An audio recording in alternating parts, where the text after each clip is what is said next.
चलो बच्चों, hello sir.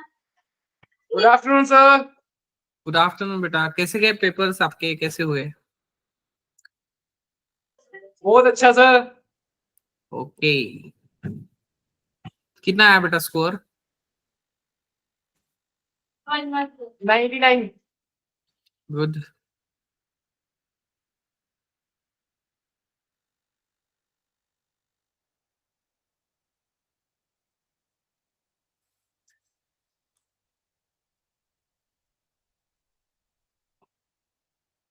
इससे कुछ हेल्प हो रही है आपकी? Yes sir. Yes, thanks to here. तो थोड़ा रिवीजन करते जाओ, मतलब जितना रिवीजन ज्यादा दोगे ना उतना, मतलब वैसे तो टाइम कम है लेकिन जितना हो सके उतना रिवीजन करते यस सर। जाओ।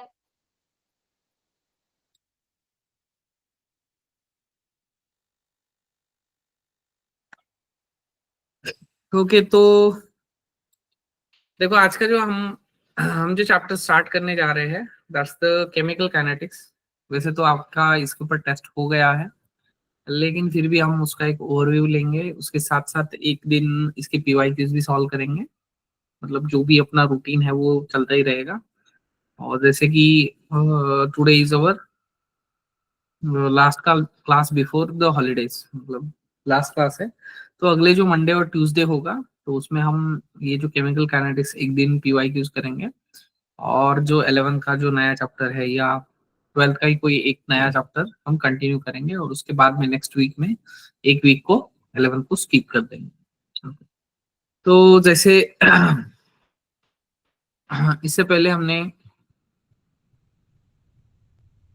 दो चैप्टर्स देखे हैं, दैट्स इलेक्ट्रोकेमिस्ट्री एंड सॉल्यूशंस। और ये जो इलेक्ट्रोकेमिस्ट्री एंड सॉल्यूशंस है उसके बाद में फिजिकल में जो नेक्स्ट नेक्स्ट चैप्टर जो आता है that's the chemical kinetics. Basically अगर हम ये देखते हैं तो अगर कोई भी केमिकल रिएक्शन है और केमिकल रिएक्शन को अगर हमें स्टडी करना है तो बेसिकली हम तीन चीजों का वहां पे स्टडी करते हैं। सबसे पहली जो चीज है फिजिबिलिटी है। क्या सबसे पहली चीज क्या है? फिजिबिलिटी है। और फिजिबिलिटी में वो होना चाहिए या नहीं होना चाहिए इसके बारे में हम डिस्कस करते हैं या देखते हैं या डिसाइड करते हैं। ओके, तो जैसे आपने 11 में फिजिबिलिटी पढ़ा होगा, अगर कोई भी प्रोसेस स्पॉन्टेनियस है तो वो फिजिबल है, नॉन स्पॉन्टेनियस है तो वो नॉन फिजिबल है, मतलब वहां पे नहीं होगा। ओके, तो इस तरीके से हम वहां पे डिसाइड करते हैं। अगेन जो स्पॉन्टेनिटी है वो हम डेल्टा जी से मतलब वहां पे मेजर करते हैं या देखते हैं। उसके बाद में एक्सटेंट, मतलब अगर कोई भी रिएक्शन कितना कंप्लीट हुआ है ये अगर हमें देखना है तो बेसिकली हम वहाँ पे इक्विलिब्रियम में देखते हैं। और अगर वही टाइप्स ऑफ रिएक्शंस या सॉरी स्पीड ऑफ रिएक्शन अगर लेना है, स्पीड इन द सेंस जिसको हम रेट भी बोलते हैं, क्या बोलते हैं? रेट भी बोलते हैं। ओके, तो ये जो है मतलब कितने फास्ट हो रहा है रिएक्शन, कितने स्लो हो रहा है रिएक्शन। ओके, ये अगेन हम इसमें क्या करते हैं वहां पे डिस्कस करते हैं। ओके, तो बेसिकली स्पीड रिलेटेड जो भी चीजें हैं कि वो हमें इस चैप्टर में देखनी है। एंड इसी इसके ऊपर बेसिकली न्यूमेरिकल्स भी पूछे जाते हैं क्या इसके ऊपर बेसिकली। ओके, तो this is about your our chapter. Okay, तो देखो सबसे पहले अगर हम लेते हैं, मतलब अगर कोई भी केमिकल रिएक्शन है या काइनेटिक्स मतलब होता है बेसिकली स्पीड होता है, ये आपने पढ़ा होगा। अब देखो बेसिकली तीन टाइप के रिएक्शंस होते हैं, वेरी फास्ट होते हैं, वेरी स्लो मतलब स्लो होते हैं और मॉडरेट होते हैं मतलब बीच के। ओके, जैसे कि फॉर एग्जांपल कंबशन अगर हमने ले लिया तो बहुत फास्ट प्रोसेस है। मतलब जैसे ही जलना स्टार्ट हो जाएगा वो जब तक जलेगा नहीं, पूरा कंप्लीट नहीं जलेगा तब तक वो रिएक्शन या प्रोसेस जो है चलता रहेगा। वही अगर हम ये अगर लेते हैं मतलब रस्टिंग अगर लेते हैं तो rusting is again slow process. वही अगर मॉडरेट में अगर लेते हैं, मॉडरेट में जैसे कि फर्मेंटेशन है। ओके, क्या फर्मेंटेशन है या जैसे हम कर्ड मिल्क बनाते हैं वो है, तो वो बेसिकली क्या है? मॉडरेट है, मतलब बहुत ज्यादा भी टाइम निकल नहीं लगता है और बहुत कम भी नहीं लगता है। तो बेसिकली ये तीन टाइप के रिएक्शंस है। और अगर तीन टाइप के रिएक्शंस है तो जैसे कि for example react ionic reactions ले सकते हैं, प्रेसिपिटेशन, न्यूट्रलाइजेशन, कॉम्बशन रिएक्शंस। ये सभी वेरी फास्ट रिएक्शंस के टाइप्स हैं। वही अगर स्लो लेते हैं तो रशिंग, मैंने जैसे बोला, मॉडरेट अगर लेते हैं तो decomposition of peroxide, hydrogen peroxide. लेकिन अगर हमें डे टू डे लाइफ का एक अगर एग्जांपल लेना है, तो जैसे हम कर्ड मिल्क बनाते हैं तो उसको ओवरनाइट हम परमानेंट करते हैं, या जो भी प्रोसेस है वो वहाँ पे कैरी आउट करते हैं, और after one night will get a curd. Okay, उसके बाद में जो भी मॉडरेट है, moderate again inversion of cane sugar, glucose to fructose. Okay, ये बहुत सारे एग्जांपल्स हैं। और अगर ऐसा है तो हम यहाँ पे क्या करते हैं, उनको स्टडी करते हैं। ओके, अब बेसिकली हम रेट या स्पीड या वेलोसिटी ऑफ रिएक्शंस लेते हैं। जैसे अगर हम फिजिक्स की बात करते हैं तो स्पीड मतलब होता है डिस्टेंस, कितना डिस्टेंस आपने कितने टाइम में ट्रेवल किया है, इसको बेसिकली हम वहाँ पे स्पीड बोलते हैं। लेकिन अगर रिएक्शंस की बात करते हैं, या बेसिकली अगर रिएक्शंस लेते हैं, तो रिएक्शंस में there is a change in chemical composition. क्या there is a change in chemical composition, मतलब सपोज फॉर एग्जांपल हम अल्कोहल बना रहे हैं फ्रॉम द ग्लूकोज। क्या ग्लूकोज से हम अगर अल्कोहल बना रहे हैं, ओके, तो this is again a chemical change. क्या केमिकल चेंज, केमिकल चेंज क्यों बोलते हैं हम उसको, या केमिकल रिएक्शंस क्यों बोलते हैं यहाँ पे, क्योंकि उनका जो केमिकल कंपोजिशन है दैट विल चेंजेस कंप्लीटली। और वो अगर चेंज हो जाता है, ओके, तो उसके फिजिकल एंड केमिकल प्रॉपर्टीज ये दोनों चेंज हो जाते हैं। क्या दोनों के दोनों चेंज हो जाते हैं, और अगर दोनों के दोनों चेंज होते हैं, क्या दोनों के दोनों चेंज होते हैं, तो उसी को हम क्या बोलते हैं, केमिकल रिएक्शन बोलते हैं। तो जैसे कि बेसिकली अगर हम रेट अगर लेते हैं, तो इसमें इसमें अगर हमें लेना है तो change in concentration with respect to time taken, मतलब अगर कितना कॉन्सेंट्रेशन वहां पे चेंज हो रहा है वो डिवाइडेड बाय टाइम टेकन, मतलब उसके लिए कितना टाइम लग रहा है, उससे हम वहां पे फाइंड आउट करते हैं। और अगर फाइंड आउट करते हैं तो यही हम वहां पे क्या करने वाले हैं, लेने वाले हैं। Okay. तो बेसिकली जो चेंज इन कॉन्सेंट्रेशन है वहां पे, जैसे कि फॉर एग्जांपल अगर सपोज ए प्लस बी है, क्या ए प्लस बी है, it will gives C plus D.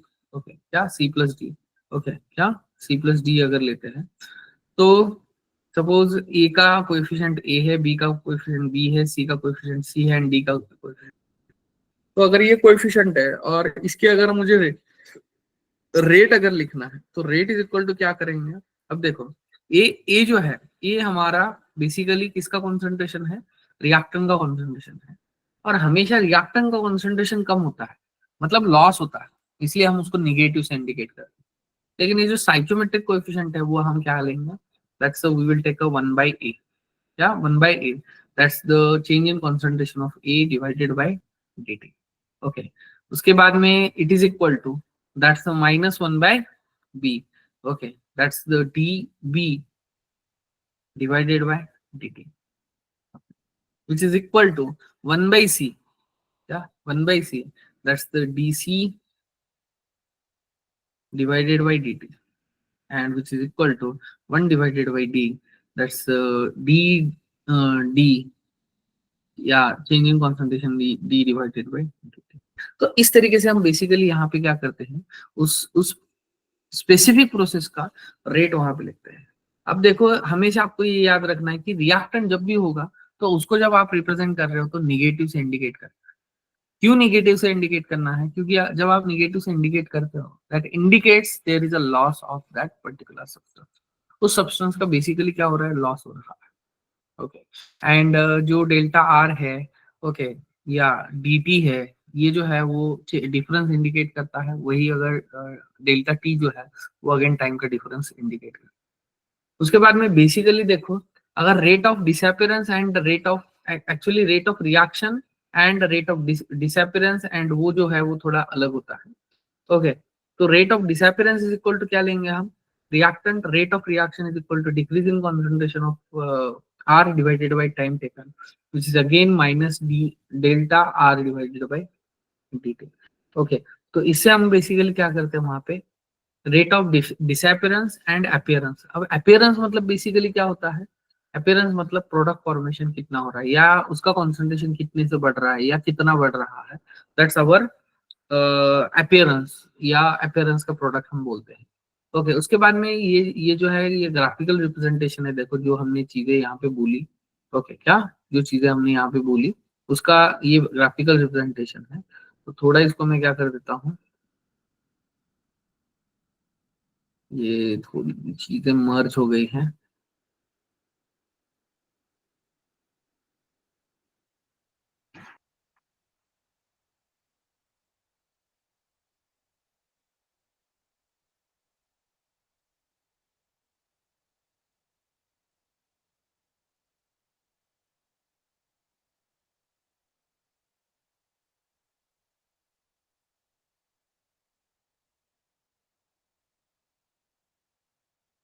हाँ, अब ये देखो, जैसे कि अगर हम टाइम लेते हैं, टाइम इन मिनट ले लो या सेकंड ले लो, कोई दिक्कत नहीं है हमें यहाँ पे। तो ओके, क्या कोई भी टाइम आप ले सकते हो। ओके, तो यहाँ पे जब हम ये लेते हैं,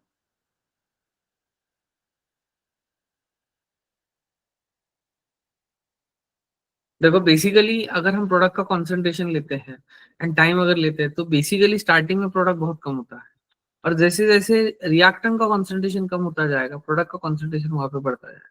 लेकिन एक ऐसा सिचुएशन आ जाएगी कि दोनों का, रिएक्टेंट का और प्रोडक्ट का कंसंट्रेशन जो है वो कांस्टेंट रहेगा। और अगर उस कांस्टेंट कंडीशन को बेसिकली हम यहाँ पे क्या करते हैं, रिप्रेजेंट करते हैं। क्या रिप्रेजेंट करते हैं? ओके, तो बस ये अलग अलग ग्राफ से देखो। ओके, क्या अलग अलग ग्राफ से, which indicates the proportionality sign between the rate of reaction, okay, और जो कंसंट्रेशन है उसके बीच में वो रिलेशन बताते हैं। जैसे कि अगर unit of rate of reaction लेते तो कंसंट्रेशन डिवाइडेड बाय टाइम होता है। ओके, लेकिन मोलार पर सेकंड ले सकते हैं या मोल पर लीटर पर सेकंड ले सकते हैं, मतलब वहां पे आप अपने हिसाब से वहां पे चेंज कर सकते हो। क्या, और बेसिकली ये जो यूनिट है ना, क्या ये जो यूनिट है ना, ये हमें आगे जाके लगने वाला है। ओके, तो थोड़ा इसके ऊपर ये करना है। अब देखो, कभी कभार गैसीय सब्सटेंस होते हैं, तो हम वहां पे कंसंट्रेशन की जगह पार्शियल प्रेशर लेते हैं, partial pressure with respect to again time. Okay, क्या मतलब बस चेंज इतना ही है कि जो कंसंट्रेशन है, कंसंट्रेशन की जगह पे हम क्या लेंगे, वहां पे पार्शियल प्रेशर लेंगे। अगर पार्शियल प्रेशर लेते हैं तो वहां पे उसी के अकॉर्डिंगली फाइंड आउट करते हैं। तो this is about exactly the rate of reaction. उसके बाद में नेक्स्ट जो हमें देखना है,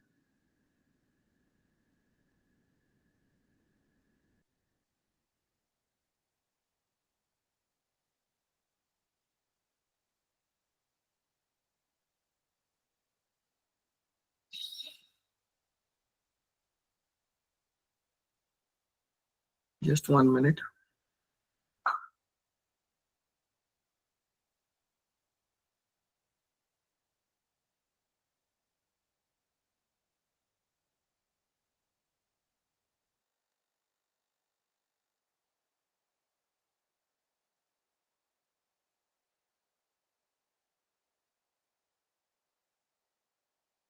गणेश भाई, मुझे भी म्यूट कर रहे हो आप तो। आपने डिसाइड कर लिया है क्या, सर को कुछ बोलने ही नहीं देना है?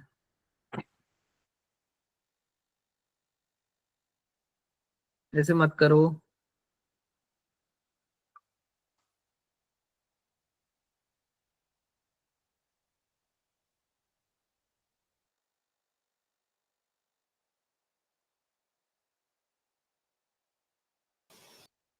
द-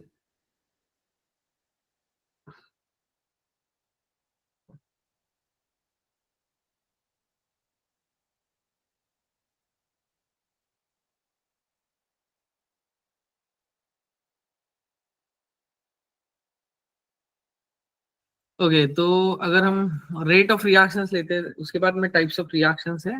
अब या जो रेट्स है, वो बेसिकली दो टाइप के रेट्स होते हैं। एक होता है एवरेज रेट ऑफ रिएक्शन होता है, और दूसरा इंस्टेंटेनियस होता है। इंस्टेंटेनियस मतलब होता है, ये होता है कि वहां पे एक पर्टिकुलर टाइम के लिए हम वहां पे क्या करते हैं, जो रेट है वो वहां पे फाइंड आउट करते हैं। जैसे कि फॉर एग्जांपल, आपको अगर आप कहीं ट्रैवल कर रहे हो, 250 किलोमीटर है, और अगर आपका इन शॉर्ट 50 किलोमीटर का स्पीड पर हवर है, ओके, तो वहां पे आप 5 घंटे में पहुंच जाओ।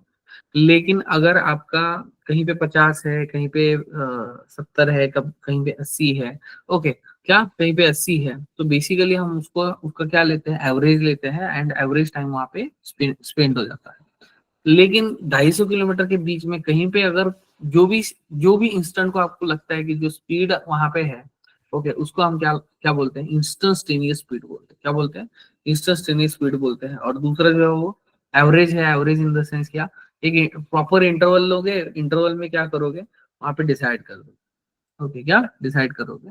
ओके, तो वहां पे जैसे जैसे जैसे टाइम चेंज होता जाएगा, वहां पे जो भी हमारा इंस्टेंटेनियस स्पीड है वो भी वहां पे चेंज होता जाएगा। Okay, and Screen not visible, sir.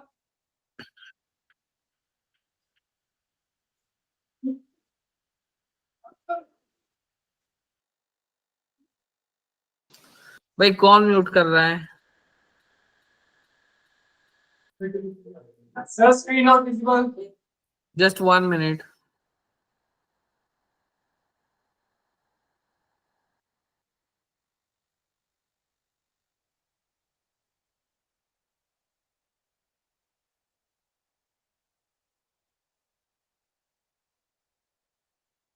Okay, तो उसी के अकॉर्डिंगली हम rate of appearance and disappearance वहां पे फाइंड आउट करते हैं।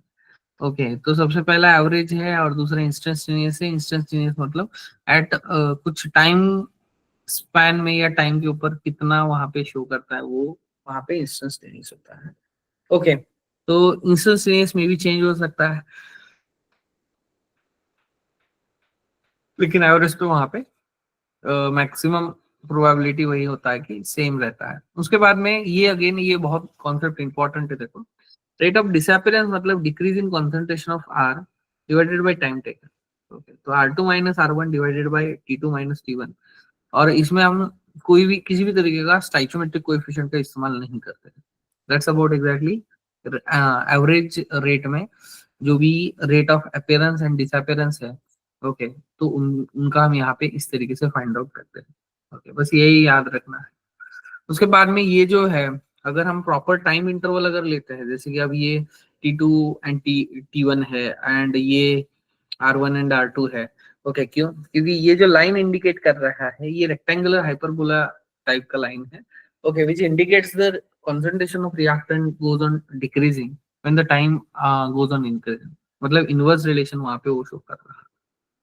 और अगर इनवर्स रिलेशन शो करता है तो उसी के अकॉर्डिंगली हम लेते हैं। जैसे कि फॉर एग्जांपल जैसे रिएक्टेंट का लिया है वैसे हम प्रोडक्ट का भी ले सकते हैं, लेकिन प्रोडक्ट का बस उल्टा लाइन आ जाएगा, बाकी सेम एज इट इज। उसके बाद में कुछ प्रॉब्लम्स है, देखो।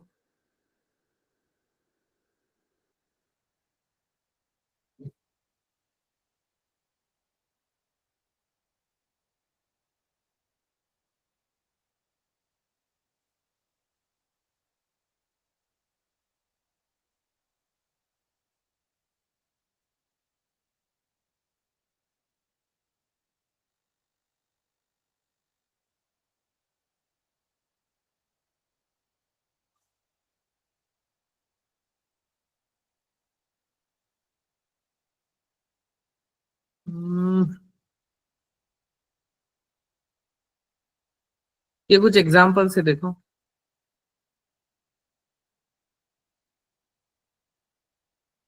Yes। अभी देखो इंस्टेंटेनियस रेट बेसिकली हम कैसे फाइंड आउट करते हैं, तो बेसिकली हम क्या करते हैं यहाँ पे, ये है लाइन का नेचर और एक टैंजेंट या एक ऐसा इंटरसेक्ट डाल देंगे जहां पे वो लाइन को क्या करेगा, एक स्पेसिफिक पॉइंट के ऊपर वहां पे कट करेगा। तो टाइम जो है वो 600 सेकंड है। एंड जो भी वहां पे कंसंट्रेशन होगा वो कंसंट्रेशन का रेशियो ले लेंगे, हमें इंस्टेंटेनियस रेट मिल जाएगा। क्या मिल जाएगा, इंस्टेंटेनियस रेट मिल जाएगा। ओके, तो टेंजेंट ड्रॉ करके हमें क्या करना है, इंस्टेंटेनियस रेट निकालना है। उसके बाद में नेक्स्ट जो है एवरेज रेट ऑफ रिएक्शंस अगर लेते हैं, क्या लेते हैं, एवरेज रेट ऑफ रिएक्शंस अगर लेते हैं, तो just we will take a change in concentration from initial to final. Okay, उसका चेंज लेंगे और उसी से हम क्या करेंगे, फाइनल। ओके, उसके बाद में साइकोमेट्रिक कोएफिशिएंट वाला रेट लॉ हो गया।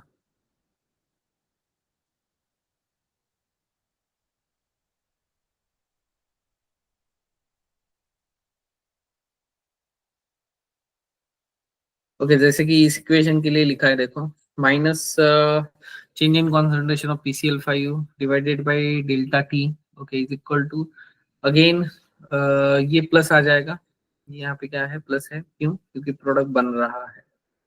ओके, उसके बाद में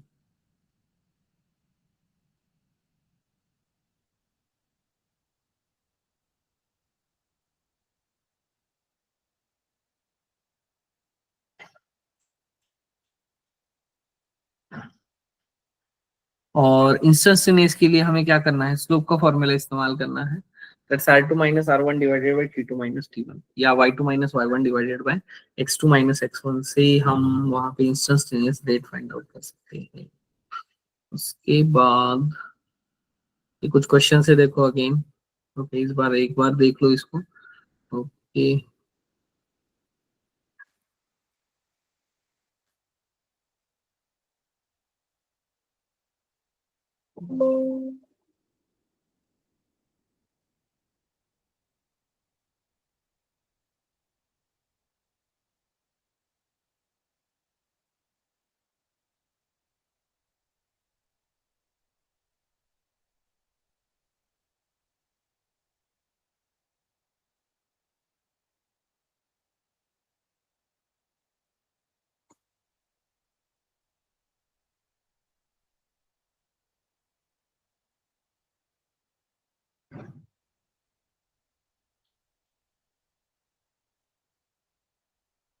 उसके बाद में नेक्स्ट जो है, that's the factors affecting the rate of reaction.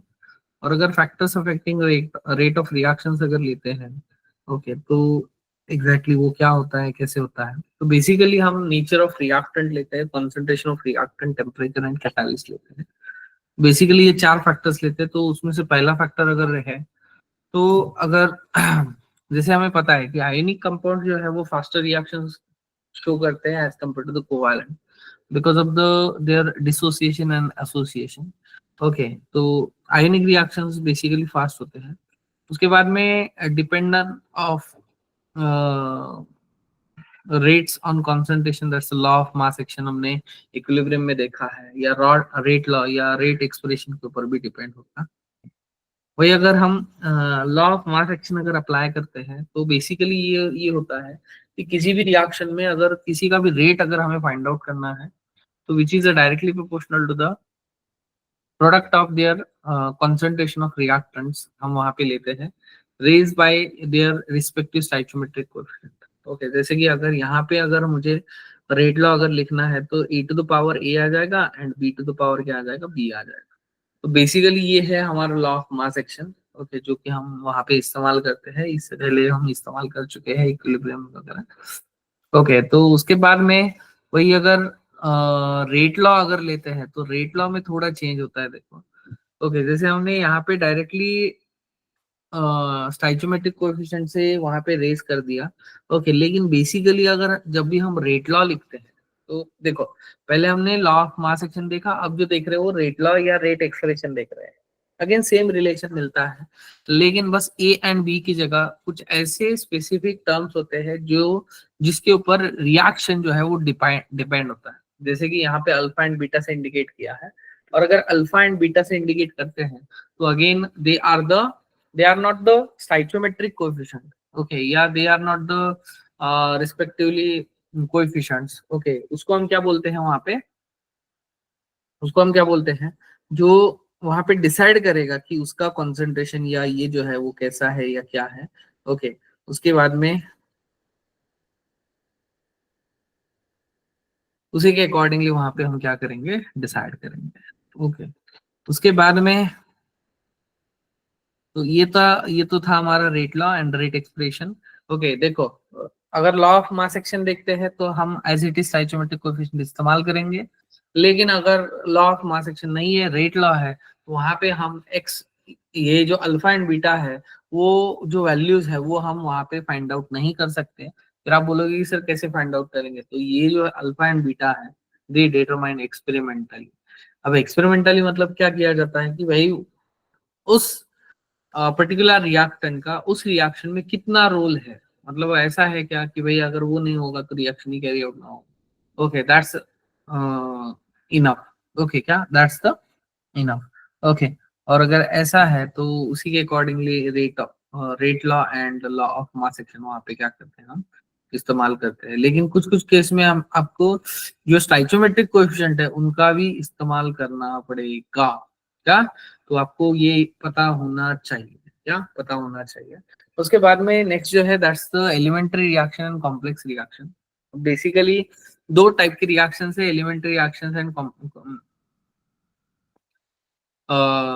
That's the complex reaction. Okay, अब देखो एलिमेंट्री रिएक्शंस अगर लेते हैं तो बेसिकली दे आर ऑब्जर्व्ड या carried out in a single step. Okay, क्या सिंगल स्टेप में अगर कोई भी रिएक्शन अगर होता है तो हम उसको क्या बोलते हैं? एलिमेंट्री रिएक्शन बोलते हैं।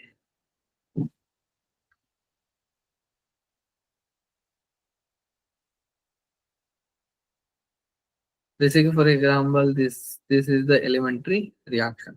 जैसे H2O2 gives H2O plus half O2 और एक ही रिएक्शन वो कंप्लीट हो रहा है, इसलिए हमने क्या बोला उसको? Elementary reaction.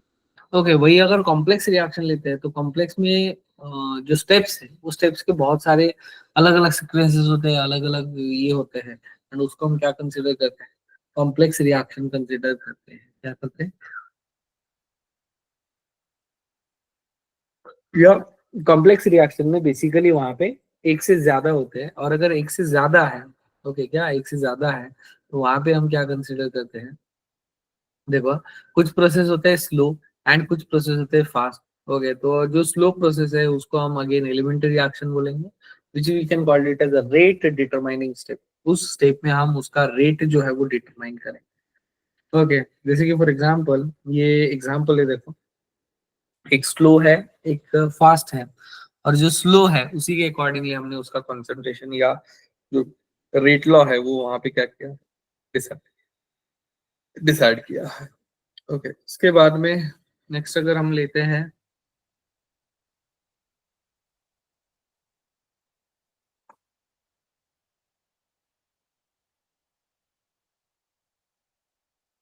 ओके, अब देखो जैसे कि NO2Cl ले लिया,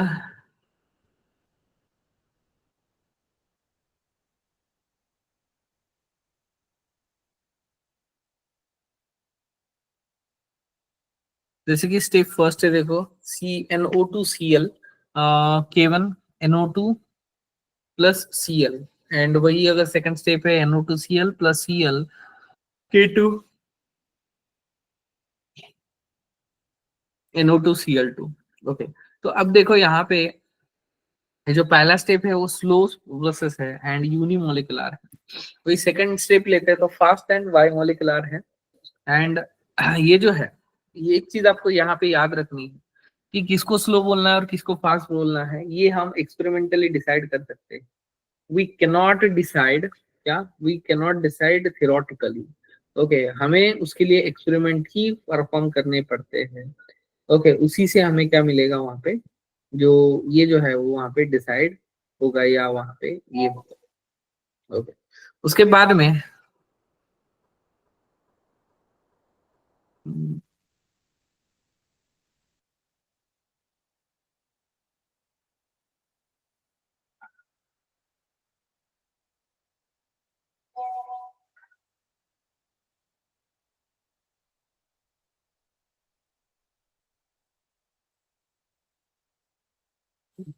ओके, तो basically slow and fast process से हम वहां पे डिसाइड करते हैं।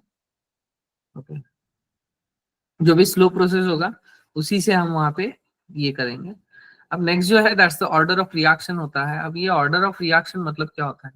देखो अभी अभी हमने अल्फा एंड बीटा देखे थे, एंड जैसे हमने बोला था कि alpha and beta V can find out experimentally, मतलब हम वहां पे उस बैलेंस केमिकल इक्वेशन से हम डिसाइड नहीं कर सकते। और अगर बैलेंस केमिकल इक्वेशन से अगर हम डिसाइड नहीं कर सकते तो वहां पे क्या, वहां पे जो भी ये है क्या बोलते हैं, जो भी वैल्यूज है वो एक्सपेरिमेंटली फाइंड आउट करेंगे एंड उसी के बाद में ही हम डिसाइड करेंगे। तो जो भी आता है, जैसे कि ये यहाँ पे तो ए एंड बी दिया है, देखो एक्स एंड वाई कोएफिशिएंट दिए हैं। Okay, and A and B वहाँ पे ऑर्डर इंडिकेट कर रहा है। जब ए प्लस बी करते हैं तो हमें एन का वैल्यू मिलता है, that's order of reaction. Okay, क्या वो क्या होता है? ऑर्डर ऑफ रिएक्शन होता है। और जो ऑर्डर है, ऑर्डर बेसिकली वहाँ पे क्या बोल सकते हैं, फ्रैक्शन में भी हो सकता है या होल नंबर भी हो सकता है। जैसे कि ये कुछ एग्जांपल से देखो, तो ये दोनों फर्स्ट ऑर्डर के रिएक्शन है, ये सेकंड ऑर्डर की रिएक्शन है, दोनों के दोनों। ओके, ये थर्ड ऑर्डर की रिएक्शन है। इसके अलावा फ्रैक्शनल ऑर्डर भी होता है। ओके, क्या फ्रैक्शनल ऑर्डर भी होता है, जैसे कि CH3CHO it will give CH4 plus CO। Okay, ये फ्रैक्शनल है। ओके, वही अगर Br का लेते हैं तो भी फ्रैक्शनल है, COCl2 लेते हैं तो वो भी फ्रैक्शनल है। ओके, NH3 का डिकम्पोजिशन अगर लेते हैं तो जीरो ऑर्डर रिएक्शन है। ओके, उसके अलावा all catalytic reactions are zero, ये अगेन इंपॉर्टेंट है, देखो। ओके, जितने भी कैटालिटिक रिएक्शंस है वो सभी के सभी वहां पे जीरो है। ओके, क्या सभी के सभी जीरो है। एंड अगर जीरो ऑर्डर मतलब क्या होता है, they are independent on concentration of reactant, मतलब उनका और कॉन्सेंट्रेशन ऑफ रिएक्टेंट का कुछ लेना देना नहीं है। अगर उनको होना है तो होना ही है, नहीं होना है तो नहीं होना है, बस बात खत्म। ओके, उसके बाद में this about exactly order of reaction. Okay, जैसे कि अब देखो decomposition of O3 to O2। Okay, ये कैसा है, निगेटिव ऑर्डर रिएक्शंस है। ओके, मतलब ऑर्डर में भी जीरो हो सकता है, फ्रैक्शन हो सकता है, इंटीग्रल हो सकता है या इंटीजर हो सकता है, कुछ भी हो सकता है। Okay, but even it will become a negative also, वो निगेटिव भी हो सकता है। ओके, क्या निगेटिव भी हो सकता है। उसके बाद में नेक्स्ट जो है that's the molecularity of reaction. अब ये जो मॉलिक्यूलरिटी ऑफ रिएक्शंस है, ओके, देन मतलब जितने वहां पे रिएक्टेंट है, ओके, या एलिमेंट्री रिएक्शन में जो जितने पार्टिसिपेंट्स है, ओके, उनको हम क्या बोलते हैं, मॉलिक्यूलरिटी बोलते हैं। क्या बोलते हैं, मॉलिक्यूलरिटी बोलते हैं। ओके, उसके बाद में जैसे कि मॉलिक्यूलरिटी ऑफ रिएक्शंस अगर लेते हैं N2 plus 3H2 it will gives 2NH3, तो मॉलिक्यूलरिटी कितना होगा NH3, N2 प्लस 3H2 के लिए 4 हो जाएगा। क्या हो जाएगा, 4 हो जाएगा। उसके बाद में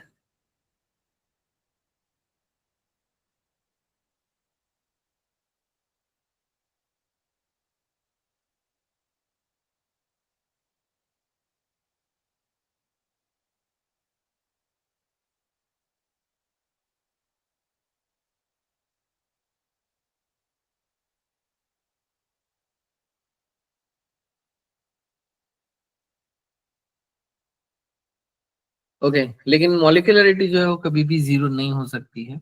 ओके, एंड ये हम थ्योरेटिकली ऑब्टेन कर सकते हैं। क्या कर सकते हैं, थ्योरेटिकली ऑब्टेन कर सकते हैं। ओके, अब देखो जैसे कि अगर NH4NO2 है, it will decompose to N2 plus 2H2। Okay, तो यहाँ पे बस एक ही है, और अगर एक ही है इसका मतलब वहां पे मॉलिक्यूलरिटी कितना होगा, वहां पे एक होगा। Okay. उसके बाद में difference between order and molecularity है, जैसे कि अगर आपको ये अगेन डिफरेंसेस आप पढ़ लो। ओके, क्या पढ़ लो, वो हो जाएगा। ओके,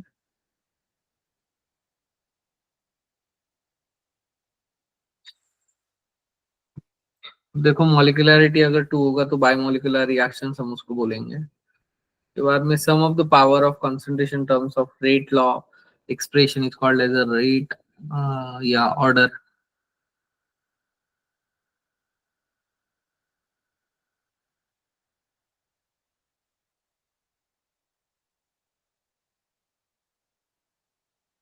ओके, उसके बाद में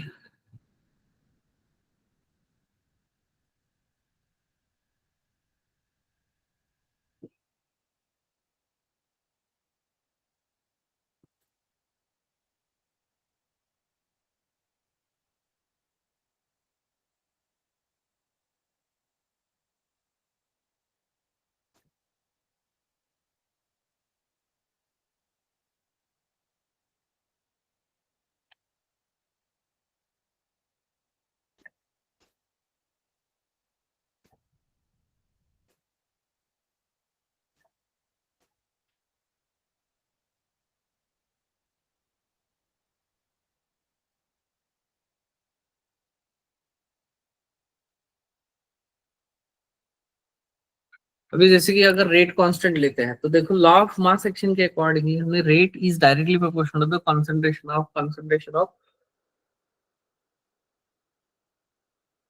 प्रोडक्ट ऑफ रिएक्टेंट ले लिया है।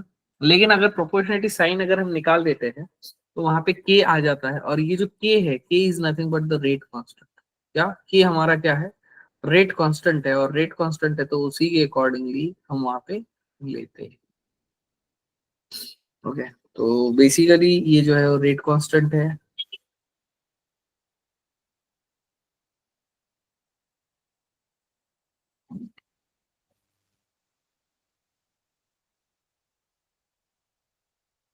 Unit and rate constant for zero order reaction, जैसे कि अगर फॉर एग्जांपल जीरो ऑर्डर लेते हैं तो अगेन ये थोड़ा इंपॉर्टेंट है। देखो rate is equal to K into E to the power zero हो जाएगा। तो किसी के पावर में जीरो होता है तो के आ जाएगा। ओके, अब देखो रेट का जो यूनिट है वो मोल पर लीटर पर सेकंड है। ओके, क्या मोल पर लीटर पर सेकंड है, मतलब के का रेट कांस्टेंट का यूनिट क्या होगा जीरो ऑर्डर के लिए। अगेन देखो ये जैसे जैसे ऑर्डर चेंज हो जाएगा वैसे वैसे उसके यूनिट्स भी चेंज हो जाएंगे।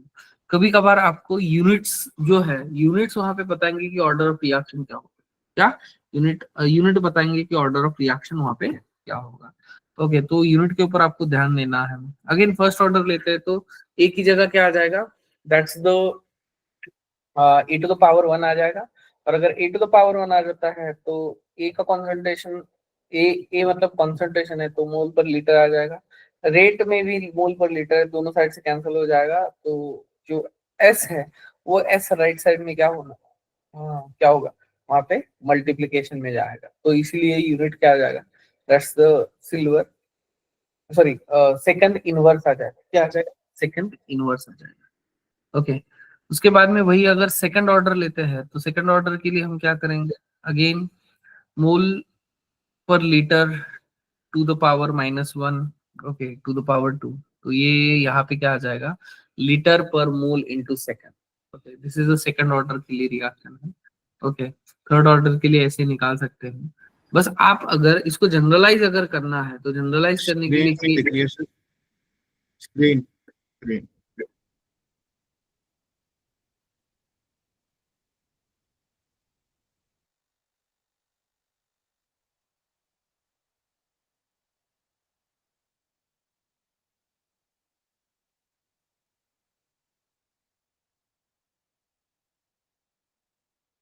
देखो ये जो है ये रेट कांस्टेंट का जो अपना ये है यूनिट है उसका उसका जनरल फॉर्मेट है, that's the mole per litre to the power one minus N, S per second. तो एन जो है वो हमारा रेट ऑफ रिएक्शन वहां पे होगा।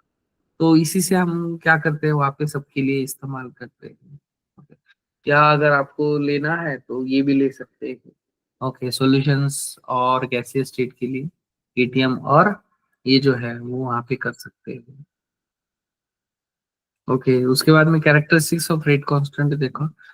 जो भी रेट कांस्टेंट है is measure in the rate of reaction. अगर लार्जर वैल्यू ऑफ के है वो फास्ट रिएक्शन इंडिकेट करता है, वही अगर स्मॉलर वैल्यू ऑफ के है तो वो वहाँ पे स्लो इंडिकेट कर रहा है। ओके, क्या स्लो वैल्यू वहाँ पे इंडिकेट करता है या रिएक्शन जो स्लो है वहाँ पे इंडिकेट करता है। और सबसे अगेन मोस्ट इंपॉर्टेंट जो है, जो रेट कांस्टेंट है ना हमारा, which is depend on the temperature and catalyst. Okay, वही अगर रेट कांस्टेंट अगर लेते हैं तो independent on concentration of reactant of the zero order reaction. Okay, क्यों, क्योंकि अभी अभी यूनिट हमने देखा, देखो ओके यूनिट ही हमें बताता है कि एग्जैक्टली क्या होता है क्या नहीं होता है। ओके, उसके बाद में इंटीग्रेटेड रेट लॉ है। देखो अब इंटीग्रेटेड रेट लॉ में हमें जो डिफरेंशियल फॉर्म है उसी को हमें वहां पे इस्तेमाल करना है। क्या करना है, उसी को हमें इस्तेमाल करना है। C R is the concentration to the power N, मतलब ये जो है वो वहां पे ले सकते हैं। ओके, अब देखो अगर हम initial concentration of reactants C zero जो है वो लेते हैं एंड सी जो है concentration remaining at the time at final, ये अगर ले लेते हैं तो देखो इंटीग्रेटेड रेट लॉ लेने के लिए हम वहां पे क्या ले सकते हैं। अगर कोई भी रिएक्शन है, क्या कोई भी रिएक्शन अगर वहां पे है, suppose for example C gives D, क्या सी गिव्स डी। अब इसके लिए रेट जो इक्वेशन है that's the minus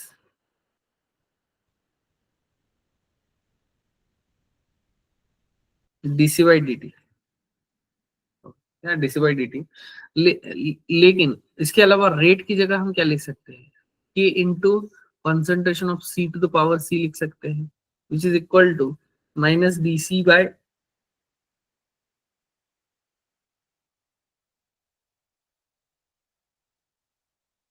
concentration of D C by D T. Okay, तो जो कॉन्सेंट्रेशन टर्म्स है वो एक साइड में चल जाएंगे, और जो ये टर्म्स है वो वहां पे एक साइड में चल जाएंगे, और उसी को हम इंटीग्रेट करेंगे। क्या इंटीग्रेटिंग बोथ साइड्स।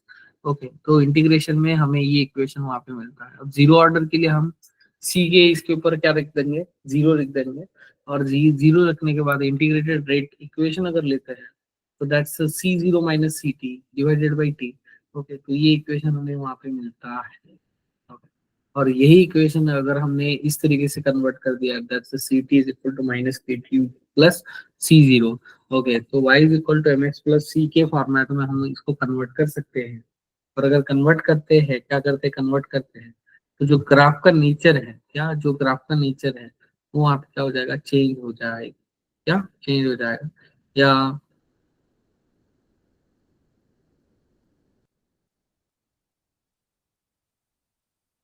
मतलब दैट्स, देखो सीटी वर्सेस टाइम अगर लेते हैं तो स्लोप उसका जो है वो निगेटिव है, एंड जो टाइम है वो जो भी स्लोप है वो हमारा क्या है, निगेटिव है, एंड इंटरसेप्ट क्या है, पॉजिटिव है। ओके, तो इंटीग्रेटेड रेट लॉस बोलते हैं हम इसको। और जब डी डी डीसी और डीटी जब लेते हैं तो उसको हम क्या बोलते हैं, we can called it as a differential form बोलते हैं। क्या बोलते हैं, डिफरेंशियल फॉर्म बोलते हैं। बाकी अगर फर्स्ट ऑर्डर है तो फर्स्ट ऑर्डर के लिए अगेन सेम मेथड हम वहाँ पे इस्तेमाल करते हैं, by taking the intersection, by taking the integration. क्या इंटीग्रेशन, और उसी को हम क्या बोलेंगे, इंटीग्रेटेड रेट लॉ बोलेंगे। अभी अगेन ये देखो, ये फर्स्ट ऑर्डर के लिए है। ओके, फर्स्ट ऑर्डर के लिए कैलकुलेशन देखो, log L N of C zero is equal to minus K into C. अब फर्स्ट ऑर्डर क्यों, के इंटू जीरो प्लस आए, तो वहां पे L N of C zero वहां पे पुट कर देंगे। तो K is equal to one by T L N of C zero by C R हो जाएगा। ओके, ऐसे सेकंड ऑर्डर के लिए भी ले सकते हैं हम, थर्ड ऑर्डर के लिए भी ले सकते हैं। इसके अलावा ग्राफिकल रिप्रेजेंटेशन जो है वो वहाँ पे फाइंड आउट करते हैं। ओके, देखो बेसिकली इस चैप्टर में भी ग्राफिकल रिप्रेजेंटेशन जो है, ग्राफिकल रिप्रेजेंटेशन के ऊपर क्वेश्चंस आते हैं। क्या आते हैं, ग्राफिकल रिप्रेजेंटेशन के ऊपर क्वेश्चन जो है वो आते हैं।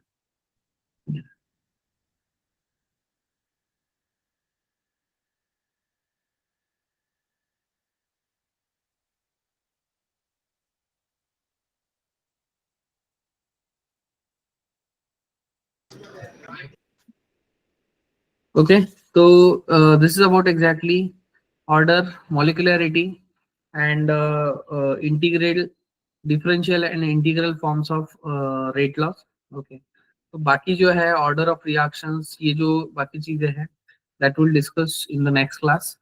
Okay, today we will stop here.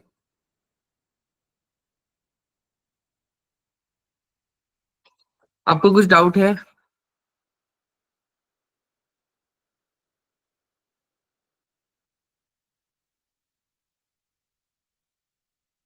Okay.